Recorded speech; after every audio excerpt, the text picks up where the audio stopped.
Hello friends, welcome to కచ్చిపి talks. మనం అక్బర్ బీర్బల్ స్టోరీస్లో ఈరోజు 6వ కథ చెప్పుకుందాం. ఈ కథ పేరు రుచికరమైన పాయసం. ఇక లేట్ చేయకుండా మనం స్టోరీ స్టార్ట్ చేసేద్దాం. అక్బర్ చక్రవర్తికి పిల్లలన్నా పువ్వులన్నా మహాముచ్చట. ఏమాత్రం తీరిక దొరికినా మిత్రులతో కలిసి రాజప్రాసాదంలో తన కోసం ప్రత్యేకంగా పెంచుకుంటున్న పూల తోటలో తిరుగుతూ ఆనందించేవాడు. ఆ సమయంలో తన వెంట ఉన్న మిత్రులకు రకరకాల కానుకలు ఇచ్చేవాడు. అందుకనే అక్బర్ చక్రవర్తి పూల తోటకు బయలుదేరాడంటే ముఖ్యమైన మిత్రుల మొహాలు సంతోషంతో వెలిగిపోయేవి. ఒక రోజున మిత్రులను వెంట పెట్టుకుని తోటలో విహారానికి బయలుదేరాడు అక్బర్. వాళ్లతో పాటు బీర్బల్ కూడా ఉన్నాడు. సరదాగా కబుర్లు చెప్పుకుంటూ నడుస్తుండగా, బీర్బల్, ఈ లోకంలో మనిషి చేత ఏ పనైనా చేయించేదేమిటో ఖచ్చితంగా చెప్పగలవా అంటూ అడిగాడు. ఆశ ప్రభు, టక్కున చెప్పాడు బీర్బల్. అంత ఖచ్చితంగా ఎలా చెప్పగలవు? అవును ప్రభు, ఆశ మనిషి చేత ఎంతటి పన్నైనా చేయిస్తుంది, అందులో సందేహం లేదు అన్నాడు బీర్బల్. అలా మాట్లాడుకుంటూనే అక్బర్, బీర్బల్ మిత్ర బృందం ఆ పూల తోట మధ్యలో ఉన్న సరోవరం వద్దకు వెళ్లారు. అవి జనవరి నెల తొలి రోజులు. చలిగాలులు సన్నగా వీస్తున్నాయి. బీర్బల్, నువ్వు చెప్పింది నిరూపించగలవా అని అడిగాడు అక్బర్. అక్బర్ బీర్బల్ గురించి వాళ్ల వెంట వచ్చిన మిత్ర బృందానికి బాగా తెలుసు. వీళ్ళిద్దరూ ఏదన్నా విషయం గురించి వాదనకు దిగారంటే బీర్బల్ చెప్పింది రుజువులతో సహా నిరూపిస్తే గానీ అక్బర్ ఒప్పుకోడు. అక్బర్ని ఒప్పించటానికి బీర్బల్ చక్కని రుజువులు చూపించక మానడు. అక్బర్కు బీర్బల్ ఏం సమాధానం చెబుతాడా అని వారంతా ఆసక్తిగా చూశారు. నాకు 2 రోజులు సమయం ఇప్పించండి, నేను చెప్పింది నిజమని నిరూపిస్తాను అని ధీమాగా చెప్పాడు బీర్బల్. బీర్బల్ కళ్లల్లో కనిపించిన ధీమాని అక్బర్ గమనించకపోలేదు. సరే, నీకు 2 రోజులు గడువిస్తున్నాను. నువ్వు నిరూపించలేకపోతే నేను కోరింది బహుమానంగా నువ్వు నాకు ఇవ్వాలి అన్నాడు అక్బర్. మీరు కూడా అంతే అన్నాడు బీర్బల్.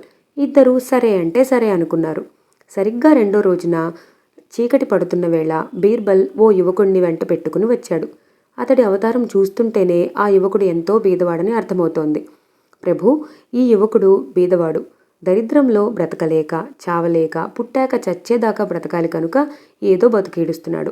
ఇతడి బ్రతుకును మీరు బాగు చేస్తానని హామీ ఇస్తే మీరేం చేయమన్నా చేస్తాడు అంటూ అక్బర్కి చెప్పాడు బీర్బల్. ఆ యువకుడి వైపు చూశాడు అక్బర్. ఆ యువకుడి కళ్ళలో తన బతుకు మీద కసి స్పష్టంగా కనిపించింది. బీర్బల్ చెప్పింది నీకు సమ్మతమేనా అని ఆ యువకుడిని అడిగాడు అక్బర్. చిత్తం ప్రభు అంటూ చేతులు జోడించాడు ఆ యువకుడు. సరే పద అంటూ ఆ యువకుణ్ణి బీర్బల్ని వెంట పెట్టుకుని పూల తోట వైపు కదిలాడు. అక్బర్ తోటవైపుకు వెళ్లటం గమనించిన మిత్రబృందం కూడా ఆయన్ని అనుసరించారు. అక్బర్ సరాసరి తోటలో ఉన్న సరోవరం దగ్గరకు చేరాడు. అక్బర్ ఏం చెబుతాడా అని బీర్బల్ కూడా ఆసక్తిగా అక్బర్ వైపు చూశాడు.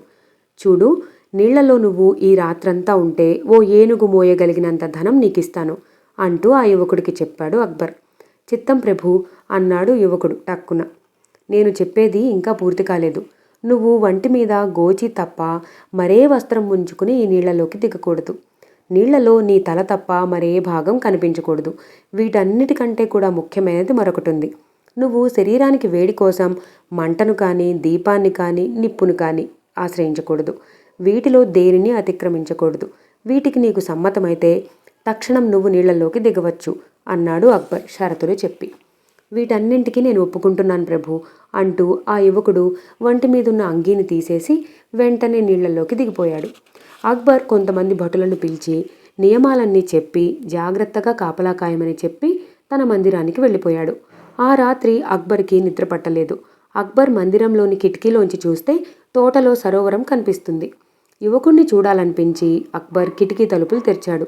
తోటలోంచి వీస్తున్న గాలులు కమ్మని పరిమళంతో పాటు గజగజా వణికించే చలిని కూడా మూసుకొచ్చాయి. ఓ నిమిషం కంటే ఎక్కువసేపు ఆ చలికి తట్టుకోలేక కిటికీ తలుపులు మూసేశాడు. అక్బర్ ఆ కిటికీ మూసేసిన చాలాసేపటి వరకు కూడా చలిగాలికి మొద్దుపారిపోయిన ఆయన శరీరం స్వాధీనంలోకి రాలేదు. అయ్యో, ఒక్క నిమిషం పాటు ఈ చలిగాలితో దృఢంగా ఉంటేనే తట్టుకోలేకపోయాను. అలాంటిది ఆకలి దప్పులతో సరైన పోషణ లేక బక్కపలచగా ఉన్న ఆ యువకుడు శరీరం గడ్డ కట్టించేంత చల్లగా ఉండే ఆ నీటిలో రాత్రంతా ఉంటే అతని ప్రాణాలు పోవటం ఖాయం. బీర్బల్ని ఓడించటానికి అమాయకుడి ప్రాణాలు బలిపెట్టానా అని ఆలోచనలో పడ్డాడు అక్బర్. ఆ ఆలోచనలతోనే ఆ రాత్రంతా నిద్ర లేకుండా గడిపేశాడు. మరునాడు ఉదయం సూర్యోదయం అవుతుండగా అక్బర్ హడావిడిగా సరోవరం దగ్గరకు వచ్చి చూశాడు. తను వెళ్ళేటప్పుడు నీళ్లలో ఎలా ఉన్నాడో అలానే ఉన్నాడా యువకుడు. రండి ప్రభు, మీ రాక కోసమే చూస్తున్నాను. తమ ఆజ్ఞ అయితే ఆ యువకుడు నీళ్లల్లోంచి బయటకు వస్తాడు అన్నాడు చెరువు గట్టున చెట్టు క్రింద నించున్న బీర్బల్. నువ్వెప్పుడొచ్చావు బీర్బల్? వస్తూ నన్ను లేపి రాకపోయావా అని నీళ్లల్లో యువకుణ్ణి పైకి రమ్మని సైగ చేస్తూ అన్నాడు అక్బర్. నిన్న సాయంత్రం అలాగే అనుకున్నాను ప్రభు, కానీ రాత్రి ఇంటికి వెళ్ళటం కుదరలేదు, అందుకనే లేపలేకపోయాను అంటూ సమాధానమిచ్చాడు బీర్బల్. అవును ప్రభు, రాత్రంతా బీర్బల్ ఇక్కడే కూర్చుని ఆ యువకుణ్ణే చూస్తున్నారు అని చెప్పాడు భటుడు. ఆ యువకుడు నీళ్లల్లోంచి గట్టు మీదకు వచ్చాడు. ఆ సమయానికి అక్బర్ మిత్ర బృందం కూడా అక్కడికి చేరుకున్నారు.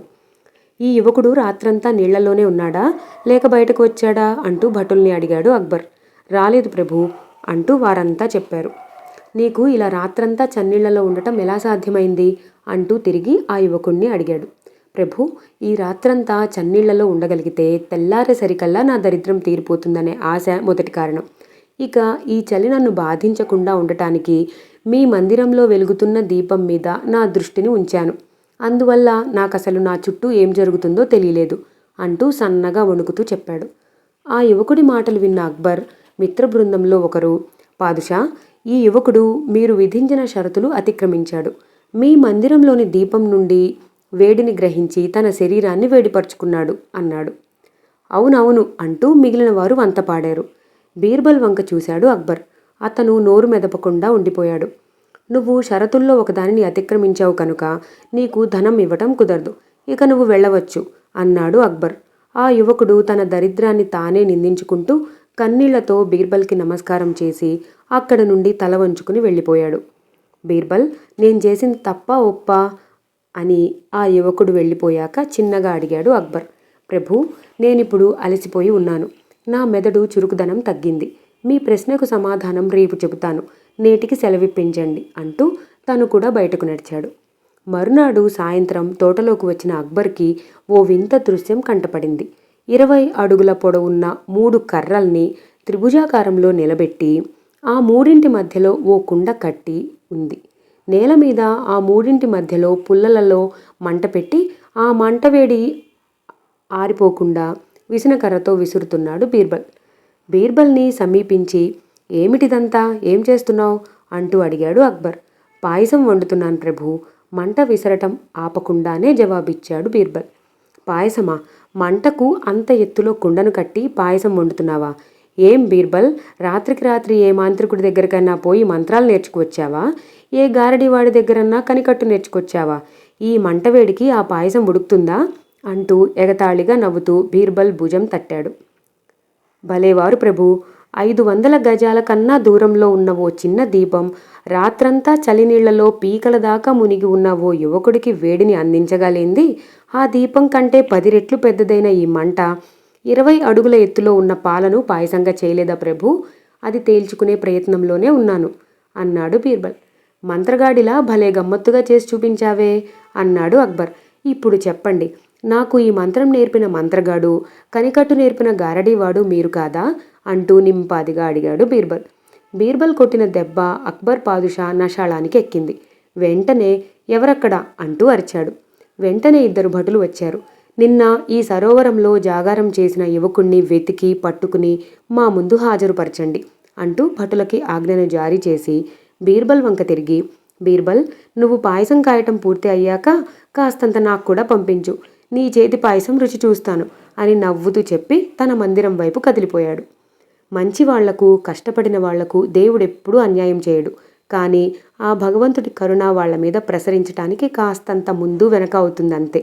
ఎప్పటికైనా అదృష్టం కష్టపడిన వాళ్ల దగ్గరకు నడుచుకుంటూ రావాల్సిందే అని ఆ యువకుణ్ణి తలుచుకుంటూ నవ్వుకున్నాడు బీర్బల్.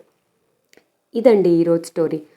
ఈ కథ మీ అందరికీ నచ్చితే ఛానల్ని సబ్స్క్రైబ్ చేసుకోండి. Thank you for watching.